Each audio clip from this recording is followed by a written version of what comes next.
عینی شاہدین کے مطابق رات کے وقت لوگ اپنے خیموں میں سو رہے تھے کہ اسرائیل نے بھرپور حملہ شروع کیا۔ لوگ خوف کے مارے پناہ گزین کیمپوں سے باہر نکلے تو اسرائیل نے دوسرا حملہ کر دیا۔ یہ وہ علاقہ ہے کہ جسے اسرائیل نے خالی کرنے کے احکامات جاری کر رکھے تھے۔ اسرائیل کے اب تک کے حملوں میں لیبنان کے 634 سے زائد شہری شہید ہو چکے ہیں، جبکہ تازہ ترین اطلاعات کے مطابق اسرائیلی فوج نے زمینی پیش قدمی بھی شروع کر دی ہے۔ جنوبی لیبنان کے شہریوں کو علاقہ چھوڑنے کے احکامات بھی جاری کر دیے گئے ہیں۔ اسرائیل کی وحشیانہ بمباری کے جواب میں کل حزب اللہ نے اسرائیل کے خلاف آپریشن الاسف المعقول شروع کرنے کا اعلان کیا تھا۔ حزب اللہ نے رات گئے اس آپریشن کے تحت اسرائیل کے مختلف مقامات کو میزائلوں اور ڈرون سے نشانہ بنایا۔ تیل اویو کے مضافات میں مختلف تربیتی مراکز کو بھی نشانہ بنایا کہ جس کے بعد لیبنان میں حالات مزید سنگین ہو گئے ہیں۔ گزشتہ ہفتے سے لیبنان پر اسرائیلی حملوں کی شدت سے 8,16,000 سے زائد شہری بے گھر ہو چکے ہیں۔ 1,26,000 سے زائد لیبنانی 589 اجتماعی پناہ گاہوں میں رہائش پذیر ہے اور قریباً 7 لاکھ بے گھر افراد اسکولوں، خالی عمارتوں یا پھر عارضی خیموں میں مقیم ہیں۔ آسمان سے اسرائیل آگ برسا رہا ہے اور زمین پر بنیادی سہولیات تک میسر نہیں ہیں۔ ناظرین، خوراک، پانی، ادویات اور دیگر اشیاء کی شدید کمی ہے۔ بے گھر افراد خصوصاً خواتین اور بچے جنسی تشدد، اشتعال، ہراسانی اور انسانی اسمگلنگ کے سنگین خطرات سے دوچار ہیں۔ زیادہ تر لوگ حفاظتی انتظامات کے بغیر سڑکوں پر موجود ہیں۔ حالات کی سنگینی میں اقوام متحدہ نے بھی لیبنان میں بڑھتے بحران پر انتباہ جاری کر دیا ہے۔ اقوام متحدہ کے ہیومینیٹیرین چیف نے سلامتی کونسل کو دی گئی رپورٹ میں یہ کہا ہے کہ اسرائیلی حملوں سے لیبنان میں بے گھر افراد کی تعداد تیزی سے بڑھ رہی ہے۔ شیلٹرز پہلے ہی متاثرین سے بھرے ہوئے ہیں، وسائل کم ہیں اور لیبنان میں سنگین المیہ جنم لے رہا ہے۔ گویا مشرق وسطیٰ میں ایک اور غزہ جنم لے رہا ہے جہاں زندگی امن کی متلاشی ہے۔ اسرائیل کے لیبنان پر تازہ حملوں سے پہلے نومبر 2024 میں اسرائیل اور لیبنان کے درمیان جنگ بندی کا معاہدہ ہوا تھا۔ یہ معاہدہ امریکہ اور فرانس کی ثالثی میں ہوا، مگر اس معاہدے کے باوجود اسرائیل نے لیبنانی فضائی حدود کی 10,000 سے زائد بار خلاف ورزیاں کی۔ لیبنان میں اسرائیل کی 1400 سے زائد مرتبہ فوجی سرگرمیاں ریکارڈ کی گئیں اور 400 سے زائد لیبنانیوں کو شہید کر دیا گیا۔ جنگ بندی کا مقصد حزب اللہ اور اسرائیل کی لڑائی کو ختم کرنا تھا، لیکن کمزور معاہدے کی وجہ سے یہ جنگ ختم تو نہ ہوئی، دوبارہ زیادہ شدت سے شروع ہو گئی۔ واشنگٹن پوسٹ نے اپنی ایک رپورٹ میں لکھا ہے کہ ایران کے خلاف امریکی اسرائیلی جنگ نے لیبنان کو بھی اپنی لپیٹ میں لے لیا ہے کہ جس سے یہ مصیبت زدہ ملک ایک نئی بحران زدہ حالت میں چلا گیا ہے۔ اسرائیل نے لیبنان پر شدید فضائی حملوں کے ساتھ ساتھ زمینی مہم بھی شروع کر دی ہے، جبکہ جنوبی لیبنان پر بڑے حملے کی دھمکی بھی دی جا رہی ہے۔ لیبنان کے حالات تیزی سے بگڑ رہے ہیں۔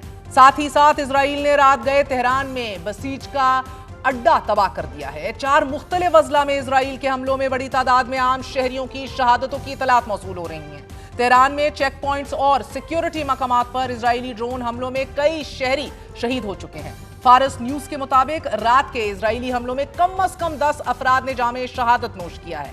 تہران کے میئر نے انکشاف کیا ہے کہ ابتدائی 10 دنوں میں ایران کے 9,000 سے زائد مقامات کو نشانہ بنایا گیا ہے۔ دشمن اس طریقے سے آگ بڑھا رہا ہے کہ پہلے اس نے حکومتی عناصر کو نشانہ بنایا، پھر وزراء شورا کو نشانہ بنایا، پھر انتظامی ڈھانچے کو نشانہ بنایا اور محافظین کو نشانہ بنایا گیا، اور اب سروسز کے شعبے کو نشانہ بنایا جا رہا ہے۔ اسرائیل کے ان حملوں کے جواب میں ایرانی پاسداران انقلاب نے آپریشن وعدہ صادق فور کی 41ویں لہر شروع کر دی ہے، جس کے بعد خطے میں موجود امریکہ اور اسرائیل کی تنصیبات کو نشانہ بنایا جا رہا ہے۔ ایران نے گزشتہ رات اسرائیل کے بین گورین ایئرپورٹ پر میزائلوں کی بارش کر دی کہ جس سے اسرائیلی دفاعی نظام ناکام کر دیا گیا۔ ایران کے کئی میزائل اسرائیلی ایئرپورٹ پر گرے کہ جس سے ہوائی اڈے کو شدید نقصان پہنچا۔ پاسداران انقلاب کے مطابق اسرائیل پر 1 ٹن سے وزنی 10 بیلسٹک میزائل داغے گئے۔ ایران نے تازہ حملوں میں عراق کے شہر اربیل، بحرین میں امریکی بحریہ کے 5th فلیٹ کے ہیڈ کوارٹر اور اسرائیل کے شہر تیل اویو میں بھی فوجی مراکز کو پے در پے نشانہ بنایا ہے، مگر انٹرنیشنل میڈیا کی رسائی نہ ہونے کی وجہ سے اسرائیل سے تباہی کے مناظر انفارچونیٹلی دنیا کے سامنے نہیں آ رہے۔ لیکن بھارتی خاتون صحافی نے اس جگہ کے مناظر دنیا کے سامنے رکھ دیے کہ جہاں ایران کا 500 کلو گرام کا وزنی بم گرا اور تباہی مچا دی۔